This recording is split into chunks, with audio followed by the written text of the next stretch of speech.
Olá, boa noite. O É Notícia entrevista hoje o deputado federal do PSOL, Jean Willis. Ele está no segundo mandato como parlamentar pelo Rio de Janeiro. É jornalista, professor universitário com mestrado em letras, autor de 4 livros e ficou famoso depois de ganhar o Big Brother Brasil em 2005.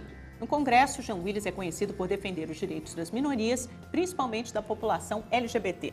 Boa noite, deputado. É um prazer tê-lo aqui conosco hoje. Boa noite, Amanda. Minha segunda visita ao É Notícia, já era hora da gente retomar esse papo. Primeiro ano do primeiro mandato e agora primeiro ano do segundo mandato. Exatamente. Mas agora vamos diminuir esse intervalo, não ficar tanto tempo sem nos falarmos. Ok.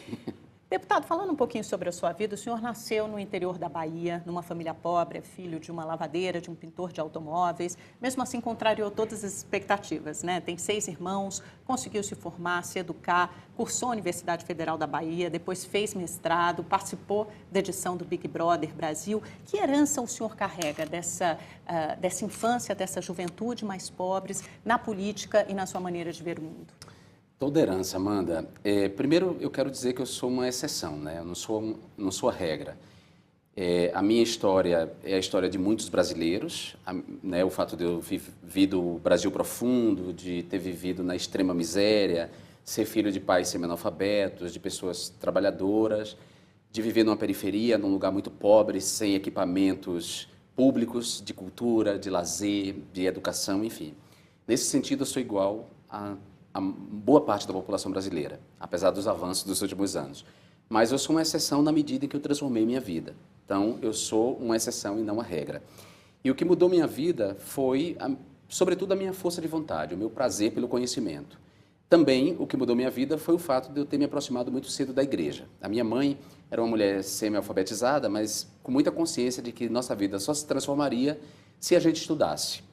Ao mesmo tempo, essa mulher era contraditória. Era uma mulher contraditória com a maioria das mulheres desse país, né? Que acham que o trabalho cedo na vida de uma criança ajuda mais do que prejudica. Na verdade, é o contrário, né? É porque, na verdade, é aquela noção de que ajuda a manter no bom caminho. É, né? no bom caminho. Em vez da criança ir para o mau caminho, desviar do caminho, se torna responsável. Isso é um equívoco, porque, na verdade, toda criança tem que ter direito à infância. Claro. Lugar de criança não é trabalhando, lugar de criança é estudando, tendo uma formação completa.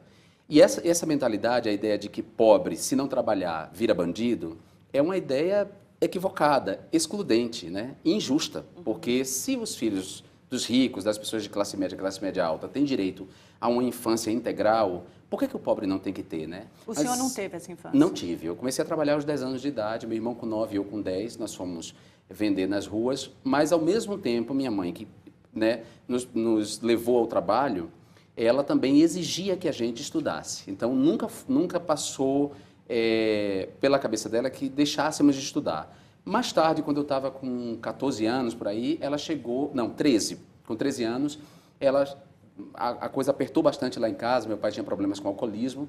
Ela chegou a sugerir que eu fosse trabalhar como um trocador de ônibus e eu teria que parar de estudar, porque eram 2 turnos. Eu não podia estudar. Eu falei para ela, não, eu vou continuar estudando. Eu faço qualquer outro trabalho antes, mas a escola eu jamais vou deixar. E como é que o senhor resolveu isso? Eu resolvi dessa maneira, né? Eu trabalhei antes vendendo nas ruas, depois trabalhei num bar como despachante e trabalhei numa gráfica. E aí, 6 meses depois de eu trabalhar nessa gráfica, eu fiz um concurso para menor aprendiz da Caixa Econômica. Então, a Caixa Econômica tinha um programa de iniciação de adolescentes no mundo do trabalho. E eu fiz esse concurso, fui aprovado no concurso e trabalhei 1 ano como menor aprendiz.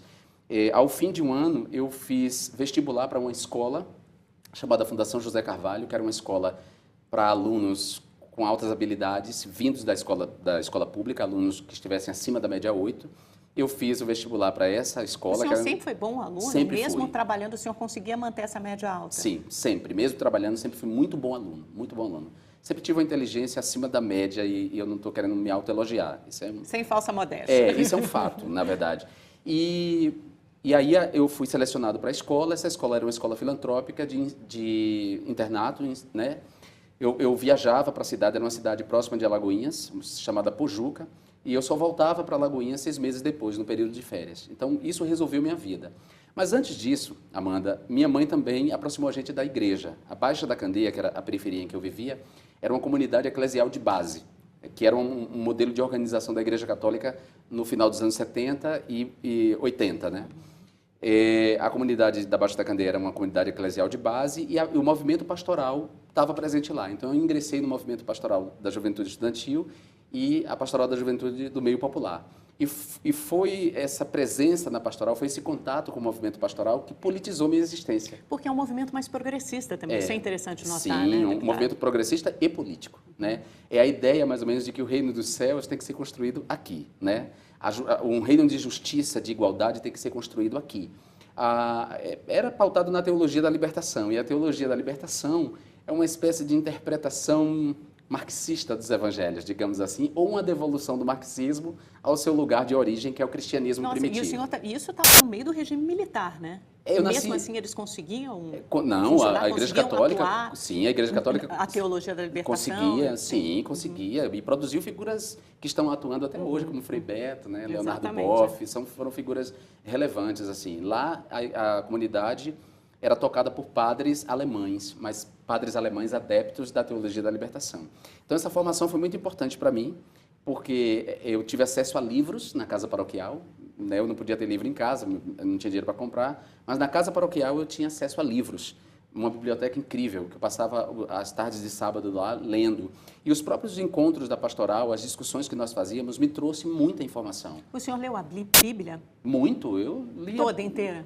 Quase toda a Bíblia eu li, entendeu? E eu ainda hoje sou um leitor da Bíblia, porque a Bíblia é um livro, é um documento histórico e uma fonte inesgotável de filosofia, né? A Bíblia é contraditória, tem passagens na Bíblia... sobre aqueles tempos, que dizem respeito àqueles tempos que não podem ser aplicados hoje em dia, né? Vamos pensar, por exemplo, num livro como Levítico, que é um livro, um código de ética de um povo de 3.000 anos atrás. A gente não pode aplicar esse código de ética hoje em dia, porque nós nos transformamos ao longo desses 3.000 anos, né? Fizemos conquistas científicas, tecnológicas, nos transformamos como cultura. Então, a gente tem que fazer uma leitura da Bíblia, uma leitura consciente, reflexiva e à luz de todo o conhecimento que acumulamos. Ela continua sendo uma fonte, um documento histórico incrível, ela continua sendo fonte de religiosidade. Eu gosto muito, por exemplo, dos Salmos e Provérbios, gosto dos evangelhos, os 4 evangelhos canônicos, o evangelho de Marcos, Mateus, Lucas e João. Gosto muito do Apocalipse, que é uma visão metafórica, escrito por João, e de algumas cartas de Paulo. É bom até a gente aproveitar esse momento para esclarecer, porque tem rondado pela internet alguns rumores de que o senhor gostaria de fazer uma proposta no Congresso, na Câmara, para mudar alguns trechos da Bíblia, né? Alguns trechos considerados homofóbicos. Isso é mentira, evidentemente, mas as pessoas acreditam. Amanda, a gente está vivendo um momento difícil, assim, porque muita gente... as novas tecnologias da comunicação e da informação, elas são muito boas porque elas potencializaram a democracia, né? Elas, digamos assim, criaram uma alta intensidade para a democracia na medida em que ela dá voz a muita gente e ela permite que as pessoas se expressem. Mas, por outro lado, muita gente se plugou nas redes sem habilidades e competências para distinguir o que é verdade e o que é mentira, né? Sem balizas do que é certo e do que é errado. E a própria internet não faz esse filtro? Não faz. A internet é um dilúvio. Para usar a metáfora de Pierre Lévy, que é um filósofo francês, que trata das novas tecnologias, ele diz que a internet é um dilúvio, há que se encontrar, há que se construir uma arca para atravessar esse dilúvio. A arca são lugares de segurança em que você pode confiar.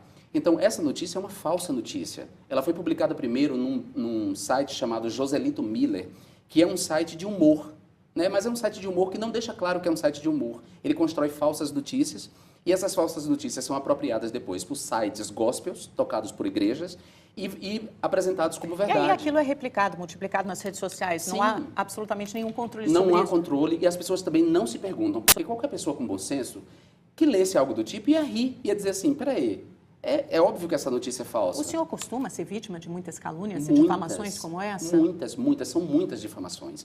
Algumas feitas deliberadamente, orquestradas, algumas tocadas inclusive por parlamentares. Eu tenho processos na justiça contra um parlamentar que fez deliberadamente uma edição fraudulenta de um vídeo de uma audiência pública que nós realizamos na Câmara, e este ano eu entrei com outra ação na Justiça e na Polícia Federal contra um outro deputado que também pegou... Quem são os deputados? Um deputado é o Jair Bolsonaro, que é perito em difamação, ele e sua família, né? Ele vive de difamar pessoas, a presidenta da República, né?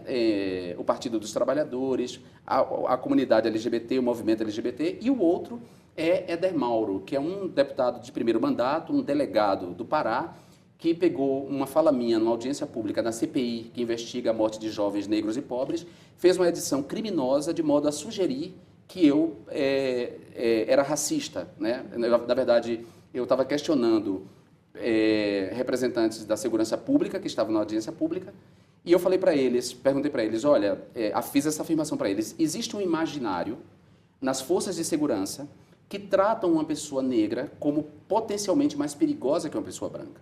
A gente precisa desconstruir esse imaginário, porque é esse imaginário que faz com que um policial aborde um negro com mais violência do que um branco. E aí ele acusou o senhor de racismo. Aí o que é que ele fez? Ele editou a minha fala, tirou a primeira parte e aparece só eu dizendo, uma pessoa negra é potencialmente mais perigosa que... E aí, isso é grave porque isso é falsificação de documento público, porque uma audiência pública realizada pela Câmara produz um documento público que não pode ser falsificado. Deputado, voltando um pouco sobre aquela parte da religião, porque isso é interessante até para construir, né, para tentar entender o senhor foi formado nesses movimentos eclesiais de base, mas o senhor se afastou do catolicismo. Depois, qual a sua religião hoje? Hoje eu não tenho religião, hoje eu tenho uma religiosidade, que é bastante plural e bastante sincrética. A Igreja Católica me deu os melhores valores da minha vida, né? A Igreja Católica não só me despertou para a injustiça que há no mundo, como ela me colocou, fez com que eu introjetasse o compromisso de lutar por um mundo mais justo. Porque eu mesmo era vítima dessa injustiça, seja pela questão de classe, a pobreza, a fome que eu passava, né? Seja pela questão étnica, eu vivia numa periferia de características rurais, com remanescentes de quilombo em volta, com muitos terreiros de candomblés, seja pela questão da sexualidade. Então, ela me deu o que há de melhor. Mas chegou um momento que eu fui questionar o bispo da minha cidade, que na época era o bispo Dom Jaime Mota de Faria, fui questioná-lo sobre por que a igreja não lutava contra as injustiças praticadas contra os homossexuais. Eu tinha 13 anos. E o senhor nem tinha assumido a sua homossexualidade ainda? Não tinha assumido a minha homossexualidade ainda. Mas já tinha essa preocupação, essa sensibilidade. Sim, porque uma pessoa de 13 anos já sabe que o afeto está brotando nela. Um menino de 13 anos sabe que gosta de uma menina. Então, um gay de 13 anos sabe que gosta de um menino. Era o meu caso, por exemplo, embora eu não tivesse dito nada para meus pais ainda, nem para ninguém. Era um conflito meu. Mas como a gente lutava contra as injustiças que envolviam, por exemplo, o direito à terra, o direito à infância, né? O direito à saúde... E lutávamos contra o racismo, por que não lutar contra a homofobia, contra essa violência em relação aos homossexuais? E ele disse para mim que eu estava perdendo a fé. E ele disse, olha, isso não é um questionamento para ser feito. Uma pessoa que faz esse questionamento está perdendo a fé, talvez seja a hora de você se afastar da igreja. E talvez ele tivesse dizendo a verdade, fosse a hora mesmo de me afastar, e eu me afastei. Coincidiu que eu estava entrando na fundação nesse momento.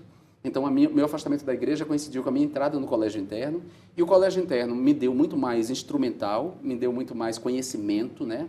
E eu pude refazer a minha relação com o sagrado. Mas o senhor acredita em Deus ainda? Acredito, sou um crente nesse sentido, acredito sim em forças que estão além de nós. E aí eu digo que essa religiosidade ela é muito sincrética, porque tem elementos do budismo, tem elemento das religiões de matriz africana, né, do candomblé, que animam, digamos assim, divinizam a natureza. Então, para mim, o mar é sagrado, as águas doces são sagradas, a gente tem que proteger as águas doces, as florestas, há um espírito nas florestas que tem que ser protegido. Eu acho que o alimento que a gente come é sagrado, então a gente tem que agradecer o alimento que come.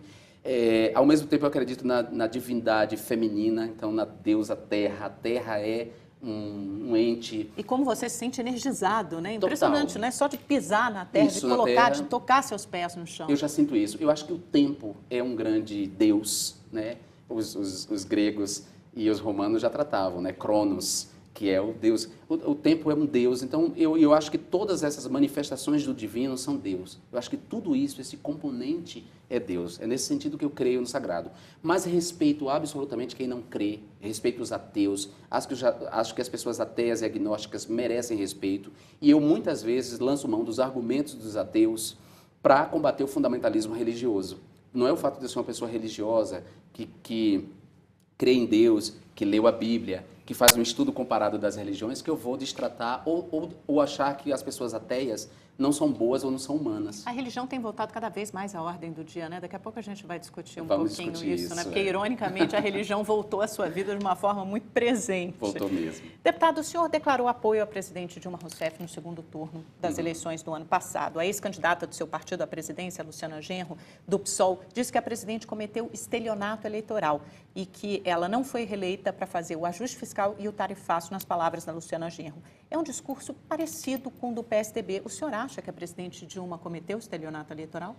Olha, eu não gosto dessa expressão estelionato eleitoral, né? Eu acho que a Dilma não cumpriu, ela está nos 6 primeiros meses do mandato dela. Não há que se falar em estelionato em tão pouco tempo de segundo mandato, né? Muito pouco tempo para acusá-la de estelionato eleitoral. Mas, por outro lado, a Dilma, de fato, não cumpriu promessas que ela fez durante a campanha. O ajuste fiscal é um exemplo disso, de um não cumprimento de promessas. Porém, a Dilma não é a primeira das governantes a fazer um ajuste fiscal após uma eleição. Fernando Henrique também fez isso. É hipocrisia do PSDB acusá-lo de estelionato eleitoral nesse sentido? Sim, o PSDB é um partido bastante hipócrita em sua atuação na Câmara dos Deputados, né? Porque acusa o PT de males que o PSDB praticou e até começou, né? A gente nunca pode esquecer que a reeleição existiu graças ao Fernando Henrique Cardoso. E graças, fala a imprensa aí, está no noticiário, graças a um mensalão que conduzido ali na Câmara dos Deputados, que garantiu a emenda da reeleição para Fernando Henrique se perpetuar no poder, para o PSDB se perpetuar no poder. Só que deu errado, o PT chegou ao poder e o PT passou a usufruir daquela estrutura que o próprio PSDB construiu.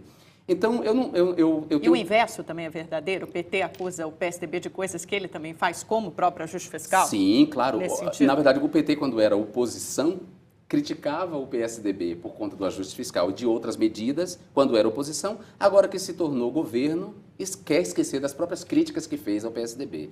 Então, eu diria que PSDB e PT são farpas de uma mesma roda, que gira. Ora um está em cima, ora outro está embaixo, né? Só que a política não se resume a isso. O senhor acha que essa polarização tende a se quebrar em 2018 ou o senhor acha que ainda haverá, essa roda continuará girando no mesmo sentido? Não, a gente vai quebrar essa roda. Essa polarização vai acabar. Ela tem que acabar para o bem da política do Brasil. Mas o quê? Com uma terceira via? Quem é que vai acabar? Quem é que se apresenta hoje com força para romper essa polarização? Olha, no cenário nacional, de fato, a gente não tem ainda um grande nome. Na verdade, não tem nem mesmo na oposição de direita um grande nome. De certa forma, Lula continua sendo o grande leão, o velho leão, rugindo sozinho na pradaria. Ele tem chance em 2018? Acho que ele tem chances, porque é isso que eu estou dizendo, não emergiu nenhum grande nome que possa fazer frente a ele. Aécio flopou, digamos assim. Saiu com uma votação expressiva, né? Do segundo turno das eleições, das últimas eleições, mas a atuação pós-eleições e a aproximação de Aécio de setores de ultradireita. Como? Setores de ultradireita, como esses que defenderam o impeachment da presidenta Dilma, esses setores que pediram a volta da ditadura militar, que pediram que Paulo Freire seja banido, que fiquem fazendo exortações contra o comunismo, falando de uma ameaça vermelha, acusando o PT de bolivarianismo, dizendo que a presidenta Dilma faz um governo comunista. Quer dizer, esse setor da sociedade que não prima pela honestidade intelectual, ou é mesmo analfabeto político, ou são mesmo analfabetos políticos, esses setores, se aproximaram bastante de Aécio, e isso, de alguma maneira, eu acho que arranhou a imagem dele. Então, eu acho que como figura pública que poderia ser o contraponto a Lula, ele deu uma flopada. Gostei dessa expressão, flopada, né? Isso é bem atual. Pode ser que até lá apareça um outro nome que possa quebrar essa roda e essa polarização. Quebrar essa polarização, Amanda, é necessário para que a gente discuta um país. Até porque, mas a esquerda tem um nome a oferecer? Porque a gente sempre vê a candidatos de extrema esquerda, como a própria Luciana Genro, que foi até muito falada nas últimas eleições, mas consegue uma votação muito pequena, de 1%, 2%. É difícil sair dessa margem. Né? Olha, nós podemos falar em esquerdas, no plural, né? Tem um campo da esquerda, assim, que envolve alguns partidos e alguns nomes. Pode ser que daí surja um nome, mas no momento não tem ninguém com essa força que possa disputar com a força e com a popularidade de um Lula, por exemplo. Estou ficando desencantada com o cenário que o senhor está pintando. Não, mas pode surgir. Olha, eu acho que se a Marina não tivesse saído da cena pública, ela era um nome a ser pensado. Mas será que ela saiu da cena pública? Ela saiu, você ouve falar na Marina? Ela tem dado algumas entrevistas, algumas poucas entrevistas, mas ainda tem tempo para ela voltar, né? Ela pode voltar, mas, por exemplo, a gente está em meio a um debate crucial, que é o debate da redução da maioridade penal. E a gente não sabe o que ela pensa. Não sabe o que é que ela pensa, que tem implicações em toda a legislação, que envolve o futuro desse país. Ela faz mal em sair, em submergir dessa forma? Eu acho que ela faz mal para a política, porque a gente fica sem uma alternativa, digamos assim. E ela faz mal para ela mesma. Aí nós temos a Luciana Genro, que tudo bem, ela não é um grande nome, mas é um nome que está aí em disputa, pelo menos não se retirou, continua na batalha. Provavelmente, daqui para lá, o PSOL vai ter um nome para apresentar, né? Ou a gente, pode ser que isso aconteça, também não é impossível, a gente possa afirmar a posição em torno de um nome do campo da esquerda. O senhor se candidataria, não, acho por difícil, exemplo? Não, Amanda, acho difícil. O meu perfil é um perfil para o legislativo, né? Eu sou um cara que não faço muitas concessões em nome da popularidade, né? Eu jamais vou defender uma coisa que eu não acredito. O senhor acredita naquilo e defende aquilo? E defendo, Por exemplo, eu acho que uma pessoa que concorre a cargo executivo, ela tem que se conduzir de maneira diferente a produzir o consenso. Eu não sou uma pessoa que cedo muito a essa lógica, né? Então, mas a presidente Dilma cede? Bastante. Cede? Aprendeu a ceder, foi obrigada, né? Não cedia muito. Eu acho que desde o início ela cedeu. No primeiro mandato, ela cedeu de cara. De cara. Quando ela nem precisava ceder, ela cedeu. Por exemplo, ela enterrou o projeto Escola Sem Homofobia. Ela não tinha necessidade nenhuma naquele momento de enterrar o projeto. Ela estava no primeiro ano do mandato dela. Ela tinha sido eleita com uma diferença muito grande em relação ao adversário dela. Mas concentrou muito poder nela mesma, né? Foi uma figura mais centralizadora. Foi mais centralizadora, mas cedeu nesse sentido. A última declaração dela, nesse segundo mandato, sobre a questão do aborto, é uma forma de ceder também. Então, eu sou um cara que eu jamais diria numa campanha que sou contra o aborto, porque a maioria da população brasileira é contra porque não informada devidamente sobre a questão. Ou seja, o senhor não fala para agradar. Não. Deputado, o senhor disse na sua carta de apoio ao presidente Dilma Rousseff, ainda no ano passado, no apoio à reeleição, o seguinte: a Aécio representa uma coligação de partidos de ultradireita com uma base ainda mais conservadora que a do governo Dilma. E eu lhe pergunto, apesar da reeleição de Dilma, a política está mais conservadora neste ano, a partir de 2015. Por quê? É uma consequência do enfraquecimento do governo? Eu acho que tem muitos fatores aí, sabe, Amanda? Na verdade, essa tendência conservadora, ela vem se acentuando. Não houve uma guinada, né? O Congresso não era progressista e se tornou conservador agora.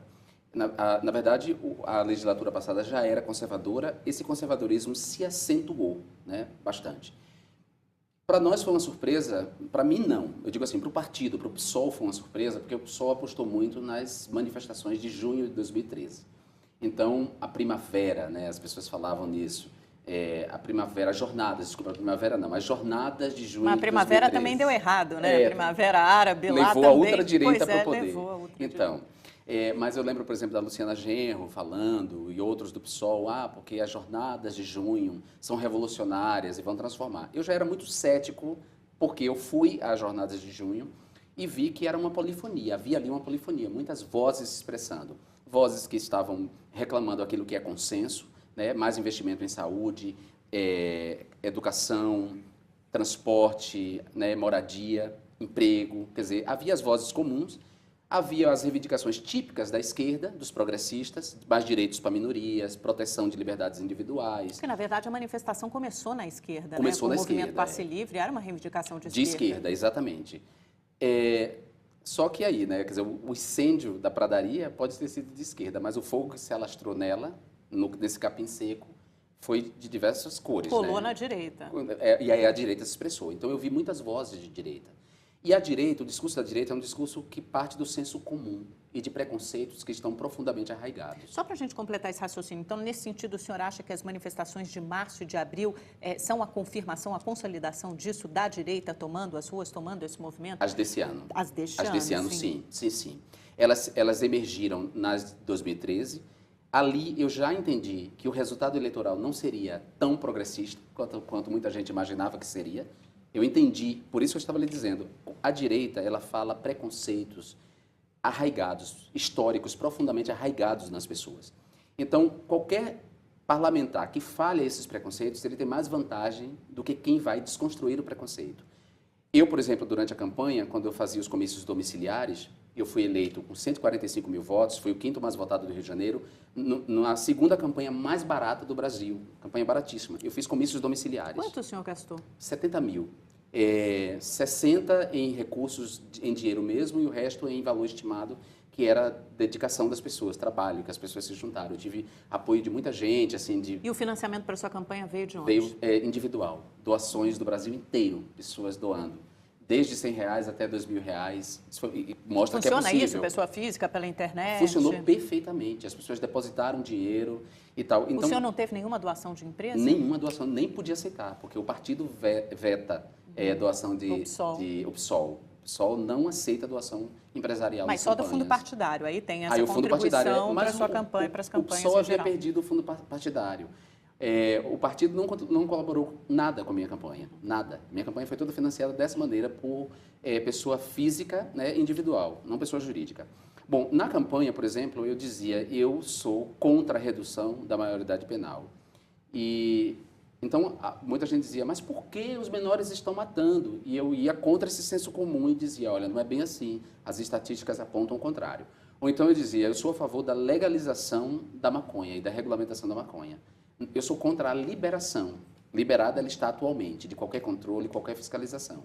Sou a favor de que se legalize e regulamente nos moldes em que o tabaco e o álcool são legalizados e regulamentados. É a única maneira da gente quebrar o tráfico, da gente acabar com o tráfico, assegurar liberdades individuais e investir em educação e reduzir o consumo. Mas só para maconha ou para qualquer tipo de droga? A princípio para maconha, porque a maconha é a droga ilícita mais consumida no mundo, segundo o escritório da ONU para drogas e crimes. Como se fosse um teste. E a porta de entrada para esse mundo das drogas? Né? Digamos a maconha assim, e o álcool.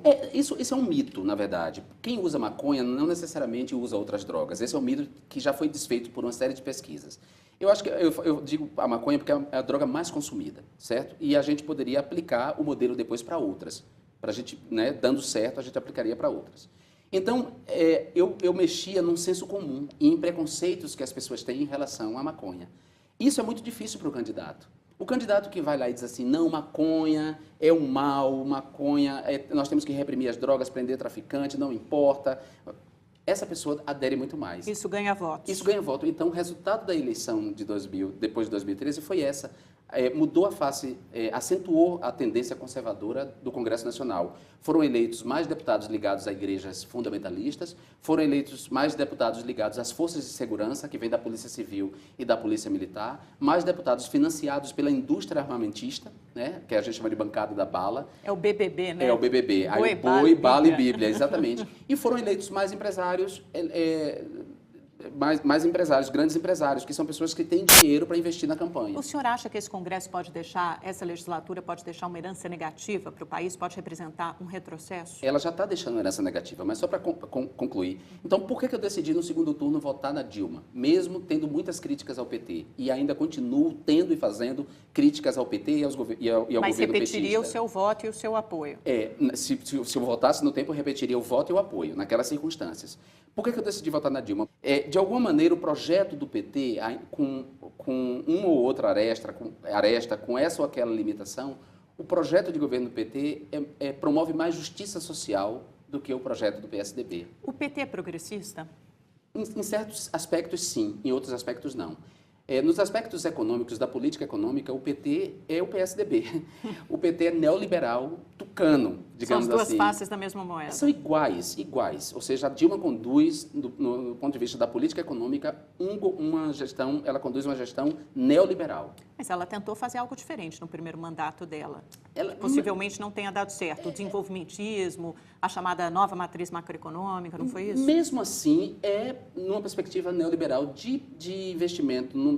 Olha, um exemplo de que a Dilma fez uma gestão neoliberal é o tanto de recursos que ela destinou para o sistema financeiro através de pagamentos de juros e amortizações da dívida pública, certo? Os bancos continuaram batendo recorde de lucros. Muito lucro, muito lucro.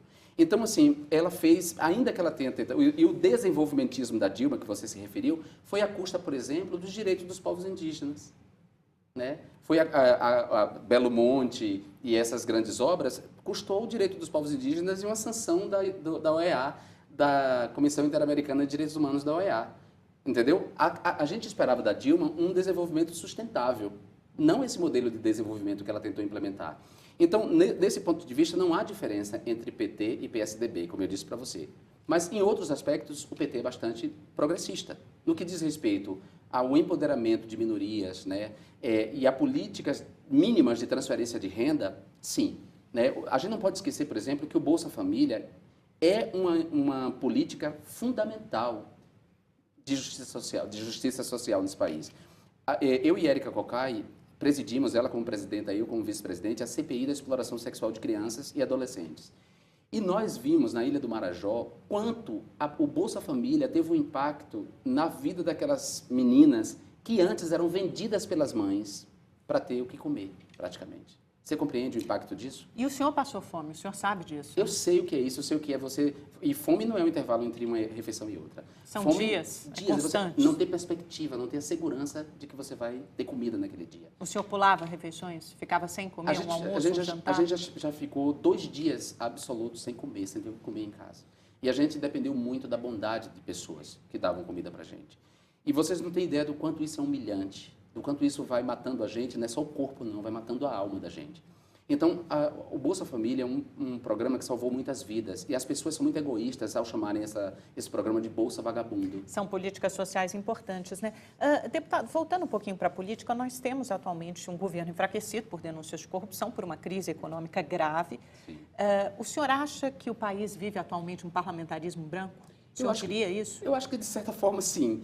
Porque, sobretudo porque a Dilma silenciou, né, diante... das políticas que ela implementou no segundo mandato, nesses primeiros meses do segundo mandato, sobretudo o pacote de ajuste fiscal, e as críticas que ela recebeu, mais a articulação desses setores de ultradireita, que sequer ouvia, que sequer queriam ouvi-la, né? Vídeo os panelaços aí, toda vez que ela tentou se pronunciar, ela se recolheu. Ao se recolher, ela deixou que Eduardo Cunha crescesse. Eduardo Cunha é um homem que tem interesses fisiológicos. Ele sabia que era um momento difícil para o PT, que o PT estava apanhando da imprensa, estava apanhando desses setores de ultradireita, o PT estava apanhando da esquerda que a apoiou no segundo turno, e aí eu me incluo, né, na esquerda que apoiou o PT no segundo turno, por conta do ajuste fiscal, ou seja, era um momento ruim para o PT, então ele viu ali a hora dele surfar, e ele surfou mesmo. E o PT cometeu equívocos, por exemplo, na eleição para presidente da casa, não tinha que lançar Arlindo Chinalha como um candidato. E nós dissemos isso. Tinha que ter apoiado a eleição do deveria ter apoiado do Eduardo Cunha? Não, deveria ter apoiado o Júlio Delgado. Mas o senhor acha que ele teria chance de vencer mais uma vez saindo contra o Eduardo Cunha? Se o PT apoiasse o Júlio Delgado, talvez Eduardo Cunha não fosse presidente da Câmara hoje. Deputado, hoje o governo PT tem alguma alternativa a não ser lidar com o Eduardo Cunha e respeitá-lo? Ou o senhor acha que não, que deveria partir para o confronto em algumas questões? Eu acho que deveria partir para o confronto. Eu acho que, já que a Dilma está apanhando mesmo, estava na hora de romper. Mas não é uma questão de sobrevivência política? Mas qual é a sobrevivência? A custo de que essa sobrevivência? Você manter... A aprovação de alguns projetos são caros ao governo, como o ajuste fiscal, por exemplo. Saiu menor do que o governo imaginava, mas saiu alguma coisa? Pois é, mas eu fico me perguntando o custo disso, né? Dessa aprovação. Ter que tolerar um homem que vem conduzindo a Câmara menos como amiga, mais como inimiga do governo e tocando políticas que contrariam as bandeiras históricas do partido e desgastando publicamente o partido. Você compreendeu?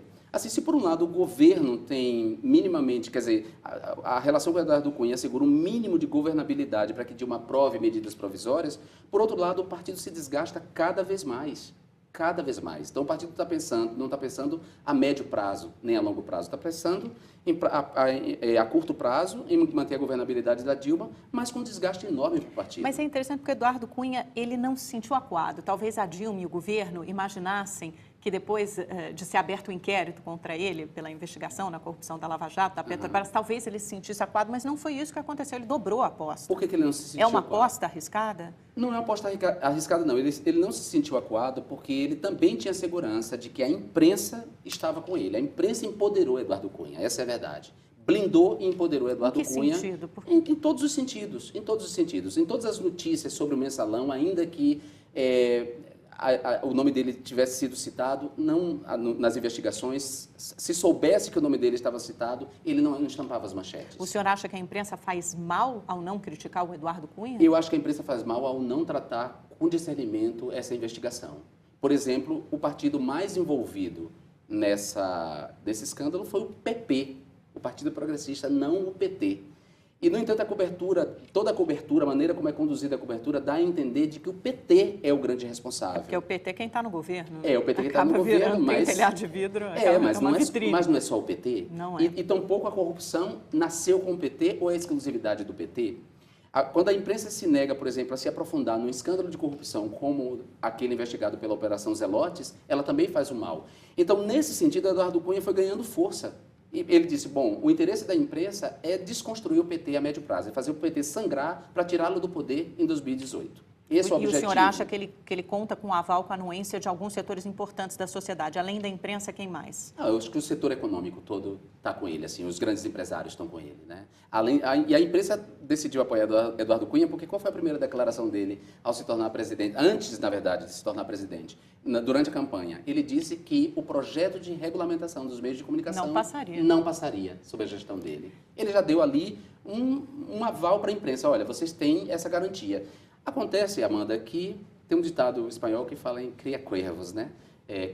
Crie corvos e depois eles vão comer seus olhos. Eduardo Cunha cresceu mais do que a imprensa esperava e a gente vê a preocupação da imprensa hoje com o editorial da Folha de São Paulo no último domingo, em que um editorial chamado, cujo título é Submissão. Porque Eduardo Cunha é blindado pela imprensa, porque a imprensa tinha interesse em desestabilizar o governo do PT, em fazer o PT sangrar, se empoderou, se articulou com o baixo clero, fisiologista, né? Ele tem uma bancada própria. Esse baixo clero é composto de fundamentalistas religiosos pela bancada da bala, e aí projetos que são caros para o governo, por exemplo, como o da redução da maioridade penal, o governo é formalmente contra a redução da maioridade penal. Esse projeto pode ser aprovado agora, foi aprovado na comissão especial. Vamos falar desse projeto. O senhor acha que esse projeto tem chance de passar na Câmara dos Deputados? Já passou nessa comissão especial, até o final do mês deve ser votado no plenário. Acho que tem chance sim. Nós estamos trabalhando, acho que o trabalho tem que ser menos na Câmara dos Deputados. Há deputados que não tomaram posição, digamos assim. A gente tem que disputar esses deputados, mas a disputa tem que ser feita na sociedade. A sociedade ela tá partindo de equívocos. Por exemplo, ela parte de um equívoco que é a ideia de que os menores infratores ficam impunes. Mas a chance da sociedade se pronunciar, porque a impressão que dá é que ela está um pouco calada também. Não está, não. E o Congresso... Não, ela não está calada. Ela está bombardeada por um discurso que tem levado ela a aderir à redução da maioridade penal. A gente tem que disputar a sociedade nesse sentido, apresentar um contradiscurso tão eficaz que a leve a refletir. Por exemplo, a primeira questão é essa. Precisamos dizer para as pessoas que os menores infratores não ficam impunes. A gente usa uma nomenclatura diferente, a gente chama de medida socioeducativa, mas é uma pena. E o Brasil é o país com uma das menores idades infracionais do mundo. Existe a idade penal e a idade infracional. A idade penal no Brasil é 18 anos, a idade infracional é 12 anos. Na Alemanha, a idade infracional é 14 anos. Mas, ao mesmo tempo, o Brasil é um dos países com a lei mais branda para esses menores até 18 anos do mundo, né? Em termos de internação. São até 3 anos de internação. Preste atenção, são 3 anos. Se a gente aplicar a sueca na sua integridade, a gente veria que não tem nada de brando aí. Na verdade, é um sistema de justiça diferente para os jovens, diferente do sistema de justiça para adulto, porque os jovens estão em formação, quer dizer, os adolescentes estão em formação. Não podemos aplicar o mesmo sistema para adolescentes em formação e para pessoas adultas. Eles não ficam, não é brando, deixa eu te dizer, Amanda, isso é importante que diga, muitas vezes criminosos adultos ficam menos tempo presos do que adolescentes infratores ficam apreendidos. Às vezes, adolescentes infratores ficam mais tempo apreendidos do que criminosos adultos. Há criminosos adultos que cometeram crime contra a vida, por exemplo, ficaram 1 ano preso. 1 ano preso, porque a lei prevê pena mínima de 6 anos e você cumpre 1 ano e meio e você sai. Agora, deputado, existe um clamor na sociedade, como o senhor disse, pela redução da maioridade penal, e existem crimes de fato muito violentos, né? Só para retomar um caso, esse que aconteceu recentemente no Piauí, horrível, né? Estupraram, desfiguraram as meninas, jogaram 4 de um despenhadeiro, uma delas já morreu. Quer dizer... É uma monstruosidade. É uma monstruosidade. Sim, é uma monstruosidade. Será que não seria possível um caminho intermediário, que até é o que o governo está apoiando no Senado, por exemplo, que é o aumento do tempo de internação? Tanto o Alckmin propôs um aumento para 8 anos, tem um projeto do Serra no Senado que aumenta para 10 anos. Isso. Essa solução intermediária, por exemplo, seria... Vocês um caminho. Avaliariam isso? Estão abertos para avaliar isso? Eu não posso falar aqui em nome de toda a bancada, nem em nome do partido, eu vou falar em meu nome. Eu acho que é um caminho que eu estou aberto a discutir, sim. Porque há psicopatas. Há psicopatas, mas os psicopatas não são maioria. E a gente não pode legislar para todo mundo a partir de psicopatas. Os psicopatas têm que ser tratados como tais. Então, quando a gente falar em crime hediondo, vamos falar em crime hediondo contra a vida, quer dizer, o crime contra a vida. Porque se a gente tratar em crime hediondo, vamos então elevar apenas para menores que praticam crimes hediondos. Só que a lista de crimes hediondos no Código Penal é enorme. Sabe um crime que é considerado hediondo? Tráfico de drogas. O que é que vai acontecer com aquele menino da favela que é vapor barato do tráfico? E que é vapor barato porque vive uma vida de miséria. Que é aquele aviãozinho, que né? É o das aviãozinho. Favelas do Rio de Janeiro, Exatamente. Fica naquele leve tráfico de drogas. Isso, e não vamos esquecer que ele já vive uma vida de miséria. Ele já foi alijado do direito à educação de qualidade, filho de uma mãe solteira, de um pai que já está preso, num lugar onde ele bebe praticamente água podre, insalubre, ele não frequentou a escola, teve que trabalhar cedo, é seduzido por uma sociedade do consumo, não há geração de emprego e renda, não há nada, o tráfico vai lá, coopta ele vira vapor barato. E aí você acha justo pegar esse adolescente que é vapor barato do tráfico, e porque tráfico é crime hediondo, e jogá-lo numa prisão de adultos, para ele chegar lá no presídio, ser cooptado pelas facções criminosas que estão dentro dos presídios e comandam crime de dentro do presídio? Não.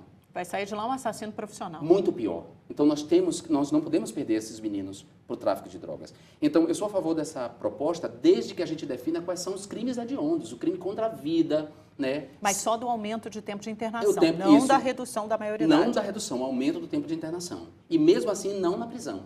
Não na prisão de adulto. Instituições separadas. Isso eu estou aberto a dialogar e talvez até a aderir. Mas não a redução da maioridade penal, jamais. E vou te dizer, eu conheci o Ari Friedenbach, que é o pai da Liana, aquela garota e esse morta. homem é um exemplo, porque é um homem que viveu foi vítima de um crime, quer dizer, a filha dele foi morta num crime horroroso, um crime chocante, bárbara, por um adolescente.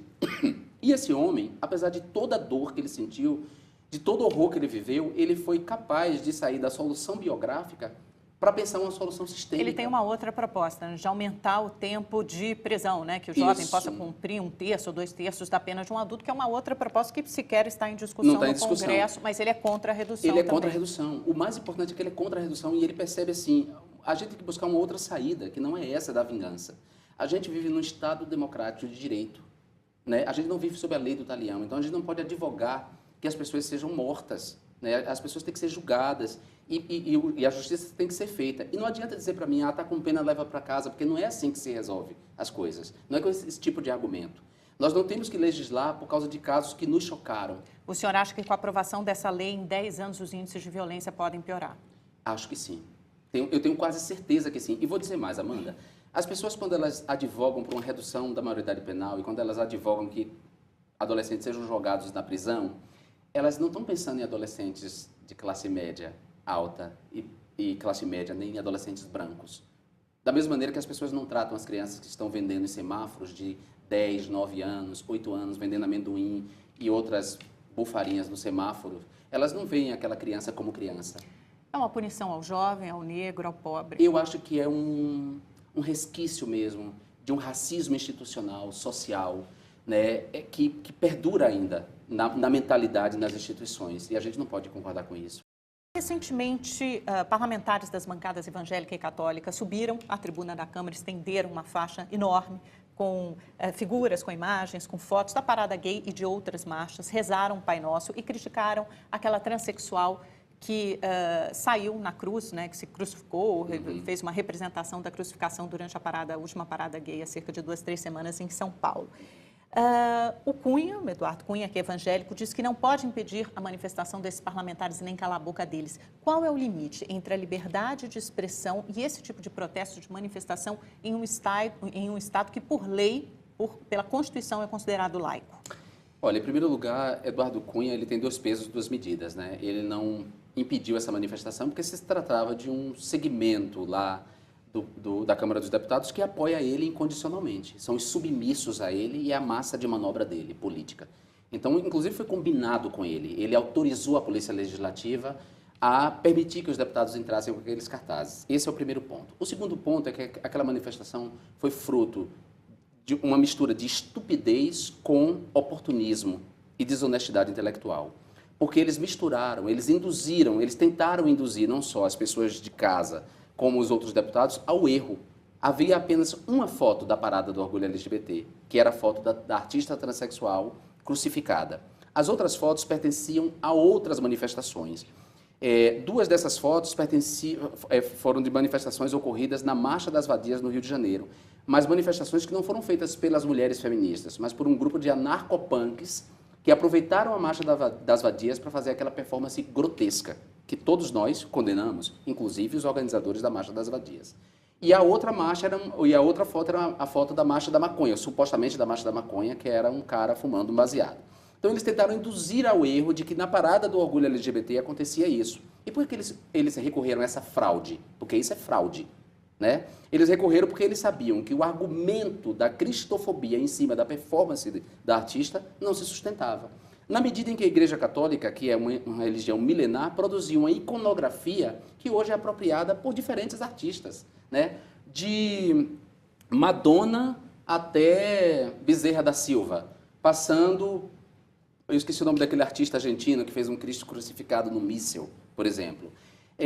Essa iconografia hoje é apropriada por todo mundo, porque ela é um patrimônio público, né?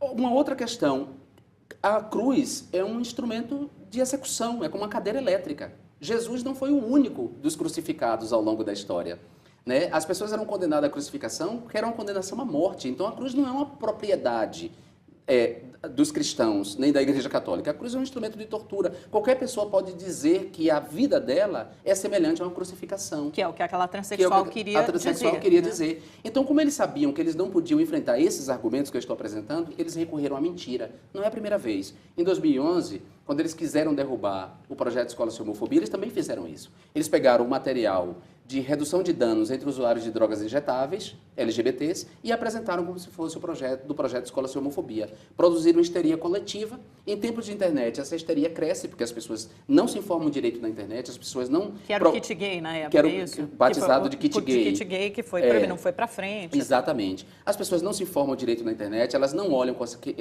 qual é a fonte daquela informação, elas compartilham já com insulto e já histéricas. Então, eles se aproveitaram disso e tentaram produzir isso agora, né? Acho lamentável você pensar numa cristofobia. Que maluquice é essa? Quer dizer, num país cristão. Né? Num país cristão. E é uma ironia ruim, grotesca, desrespeitosa, com a reivindicação do movimento LGBT por algo que é importante e verdadeiro, que é a homofobia, né? Que é a criminalização da homofobia, que é importante e que é necessário criminalizar a homofobia. Então, eles decidiram dizer, existe uma cristofobia, vamos criminalizar a cristofobia. Fizeram o inverso. O inverso. Agora, deputado, o senhor é o único parlamentar, o único deputado abertamente gay no Congresso. O senhor acha que a homossexualidade ainda é tabu na política? Eu acho que de certa forma. Ainda é tabu. Primeiro porque a própria comunidade LGBT, ela existe como um coletivo disperso, mas ela não fez uma passagem para se tornar um grupo com um objetivo político comum, uma classe no sentido marxista do termo. Ela partilha uma identidade coletiva, ela frequenta territórios, mas ela não fez essa passagem ainda para um grupo com objetivo político. Então, a própria comunidade LGBT tem dificuldade de votar em candidato LGBT, né? Eu sou uma exceção. Muitos gays votaram em mim nessa última eleição. Muitos gays, lésbicas e transexuais votaram em mim. Porque o senhor defende os interesses deles, né? Falta essa politização, essa transformação no movimento político? Eles me reconhecem como representante, muitos veem o benefício do meu mandato e por isso votaram em mim. Mas eles e elas sozinhos, não garantiriam minha eleição. Eu tive muito voto de pessoa heterossexual, progressista, humanista, que tem empatia e que compreenderam que a minha pauta, pessoas que acompanham a política, que sabem que minha pauta não é só direito de LGBT. Mas o senhor acha que existe esse preconceito ainda no Congresso, por exemplo, essa dificuldade de sair do armário, se houver outros deputados gays? Tem, claro que tem dificuldade. Tem outros deputados que são visivelmente homossexuais e que estão no armário, mulheres e homens. E eu entendo. O senhor condena isso? Não condeno, não. Eu acho que cada um sabe a dor e a delícia de ser o que é. Eu acho que a saída do armário é de responsabilidade de cada um. Cada um sabe do seu tempo de sair do armário. O que eu acho grave é quando a pessoa está no armário e publicamente faz um discurso contra os homossexuais, contra a homossexualidade e os transexuais. Que aí é uma hipocrisia. Porque aí são hipócritas. Esses, se saíssem do armário compulsoriamente, eu gostaria de ver saindo do armário compulsoriamente.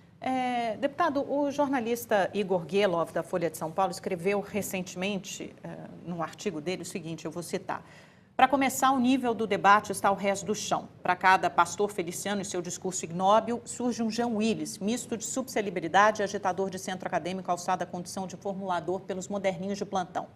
E ele continua, ambos são caricaturas decididos a manter o teatrinho para não saírem do palco. Como o senhor responde à crítica que é uma das faces radicais no debate público? Quem é essa pessoa? É um jornalista da Folha de São Paulo, o Igor Guielov, escreveu isso recentemente na página 2 da Folha de São Paulo, onde ficam os artigos. Não sei quem é, não sabia desse artigo, mas me pareceu uma opinião muito movida a ressentimento, sabe? Assim, popularmente, já que ele falou em moderninho, o famoso recalque. Porque essa pessoa, me parece que esse discurso quer se colocar como um neutro, a voz da razão, como o lugar da razão. O senhor se considera um radical? Claro que não. E a tentativa de me qualificar como radical, a partir da comparação com radicais de fato, é, na verdade, desqualificar toda a luta da população LGBT e toda a reivindicação. Se eu quisesse popularidade, eu não estaria defendendo legalização do aborto no Brasil. Se eu quisesse popularidade, eu não estaria defendendo a legalização da maconha e regulamentação da maconha. Se eu quisesse popularidade, eu não estava defendendo as religiões de matriz africana, que são difamadas e tratadas como demônio desde sempre. Eu não estaria defendendo o parto humanizado, que vai contra os interesses de obstetras, por exemplo, que querem lucrar com o parto cesariano. Se eu tivesse preocupação com popularidade, como ele diz aqui, para garantir a reeleição, eu não estaria tocando essas pautas. Mas, de certa forma, mesmo que seja uma minoria, garante a eleição entre essas pessoas ou esses grupos? Será que garante mesmo? Essa é a pergunta. Será que garante mesmo? Eu não quero garantir a eleição, não. Eu quero ser honesto. E se essa pessoa não compreende isso, é porque, na verdade, os interesses que estão por trás desse texto e dele, na verdade, é desqualificar a reivindicação de coletivos de esquerda. Na verdade, é um liberal, né? Um liberal que quer se apresentar como neutro, como todos os liberais. Todos os liberais atacam de ideológicas a luta do outro. A luta dele nunca é ideológica, né? Esse artigo que ele escreveu, para ele, não é ideológico. Ele é a voz da razão. Ele está no lugar de Deus, no lugar metafísico de quem olha de um lugar isento o embate entre dois grupos. Desculpa, querido, você não é.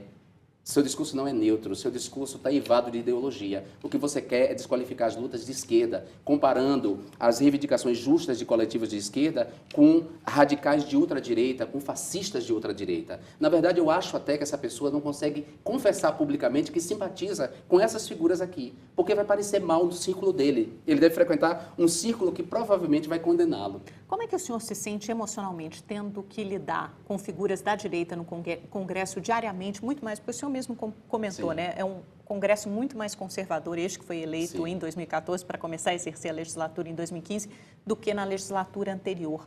Como é que está o clima no Congresso? Como é que o senhor se sente? Olha, é péssimo, né? Assim, é insalubre, emocionalmente insalubre, né? As pessoas, elas se revezam no microfone para dizer as coisas mais absurdas que você pode imaginar. Durante a discussão sobre a cota para mulheres durante a reforma política, né? Que foi rejeitada? Foi rejeitada. Bom, nós do PSOL... O senhor era a favor? Nós do PSOL somos a favor de algo mais radical mesmo. Assim, a gente é a favor da paridade de gênero. 50-50. 50-50. Só que elas, a bancada feminina, decidiu fazer uma reivindicação modesta. 15? 10%. 10? E ainda assim foi rejeitado. Durante a discussão dessa proposta, um deputado ligado à bancada da bala, digamos assim, subiu e falou que ele era contra essa proposta, porque se essa proposta fosse aprovada, haveria homens fazendo mudança de sexo, cirurgia de mudança de sexo para concorrer na cota. Você acredita numa coisa dessa? Alguém é capaz de dizer isso? Outra coisa, as pessoas, durante a discussão da redução da maioridade penal, a gente viu uma expressão de um ódio tão absurdo, um ódio de classe, um ódio contra os adolescentes pobres. Tudo isso torna um ambiente insalubre. Então, para mim, não é fácil. E para mim, que sou homossexual e que sou obrigado a ouvir esses discursos, todos esses discursos homofóbicos que citam a Bíblia para justificar as opressões contra os homossexuais... Faz mal isso? Faz mal para mim, como pessoa, claro. Você ouvir uma pessoa dizer que os homossexuais são uma abominação, uma aberração, que tem que ser exterminadas da face da terra, é uma coisa que dói profundamente em mim. Então, por isso que eu acho um desserviço jornalistas como esse cara, que não me conhece, que não acompanha o meu trabalho, e que, de alguma maneira, quer parasitar essa popularidade que ele tanto condena, né? Agora, deputado, tem que já mudar de assunto, porque a nossa entrevista está terminando, mas eu não gostaria de deixar de tocar num assunto que o senhor começou, na verdade, o senhor introduziu, que é a reforma política, né? Essa cota das mulheres fazia parte, era um dos itens que foi votado na reforma política. Qual a sua avaliação da reforma política que foi votada na Câmara em primeiro turno? Ela só não virou uma absoluta contra a reforma política porque nós conseguimos que o Distritão não fosse aprovado. Porque seria pior. Seria muito pior. O que Eduardo Cunha queria era aprovar o Distritão, porque aí, de fato, ele triunfaria mesmo. Seria aí que o poder econômico... é o voto majoritário para os deputados, né? Deputados. Na verdade, para os parlamentares. Isso. Ou seja, hoje em dia funciona o sistema proporcional. Em que um deputado pode ser eleito, mesmo que não atinja uma quantidade de votos necessária por conta do voto proporcional do partido, o voto da nominata da coligação. Que aconteceu com o senhor na primeira eleição, no primeiro mandato. Isso, que aconteceu comigo na primeira eleição, não na segunda eleição.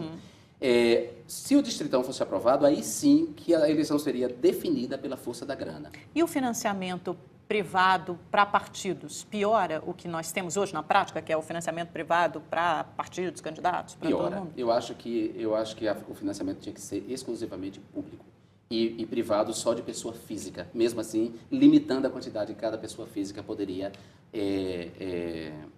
investir, colocar na campanha. Fim da reeleição, o senhor é a favor? Sou a favor. Votamos a favor do fim da reeleição. E porque votamos a favor do fim da reeleição, a gente votou pelo mandato de 5 anos para executivo. Agora, o executivo não pode operar sem o legislativo. Então, se a gente vota para 5 anos, o mandato de 5 anos para o executivo, há que se votar também o mandato de 5 anos para o legislativo, porque o legislativo fiscaliza o executivo. Então, tinha que coincidir. E eu acho que isso é justo, é razoável, né? Uma pessoa, um governante, ele não se reelege, mas ele precisa de um pouco mais de tempo para implementar um programa de governo. Então, por isso, de 4 para 5 anos. Entendi. Deputado, infelizmente, nosso tempo está chegando ao fim. Eu preciso ir para o pinga-fogo, que é aquela cereja do bolo, né? A parte final da nossa entrevista. Eu falo uma palavrinha e o senhor responde com uma frase curta.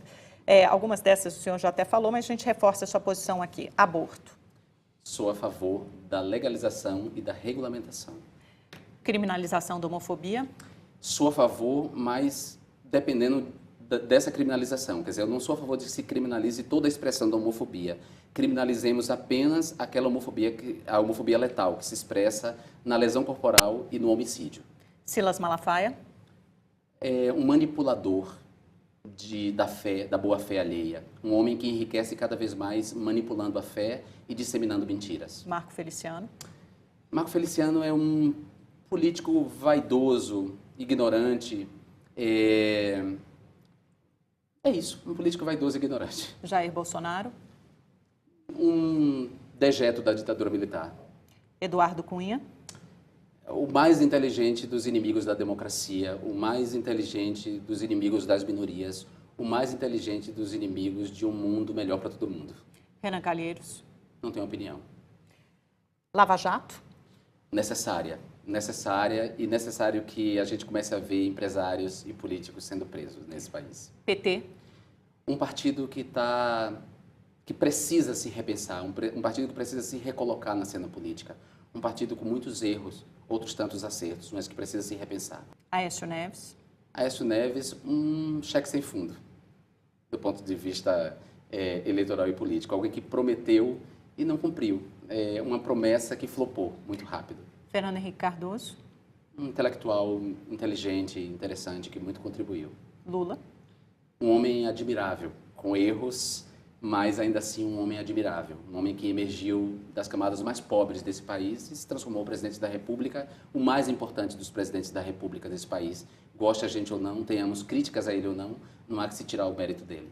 Presidente Dilma? Gosto da presidenta Dilma. Acho que o fato dela ser mulher por si só já me faz gostar dela. Me agrada ver uma mulher no cargo mais importante desse país. Uma mulher que merece muitas críticas, eu faço muitas críticas a ela, mas uma mulher também admirável. E vamos terminar então com essa antiga religião, com alguém que talvez seja diferente daquele bispo do início que mandou o senhor sair, repensar a religião. Papa Francisco. Uma esperança de que a Igreja Católica pode se repensar como um todo, como instituição, e está mais aberta à pluralidade do mundo. O senhor estaria aberto a voltar à igreja? Talvez, quem sabe, né? Eu não gosto de falar sobre o futuro, mas há muito da fé católica em mim ainda. Minha mãe é muito católica, meus irmãos são católicos. Eu acho que eu poderia até voltar a praticar os rituais, caso a igreja se repensasse. Para fazer um breve prognóstico, embora a gente não tenha uma bola de cristal, 2018. 2018, eu espero que o 2018 seja o ano do início dos tempos bons, porque 2014, 2015 foi o início, está sendo o início de tempos ruins, que acho que não vai passar tão cedo assim quanto a gente espera. Deputado, foi um prazer recebê-lo de novo aqui no É Notícia, conversar essa 1 hora com o senhor. Obrigado. O senhor é sempre muito bem-vindo no nosso programa. Muito obrigado. E o É Notícia volta na semana que vem. Você pode ver todas as entrevistas do programa no nosso site e saber das notícias pelo Twitter. Os endereços aparecem logo aí embaixo na sua telinha. Obrigada pela sua atenção, uma boa noite, uma ótima semana para você.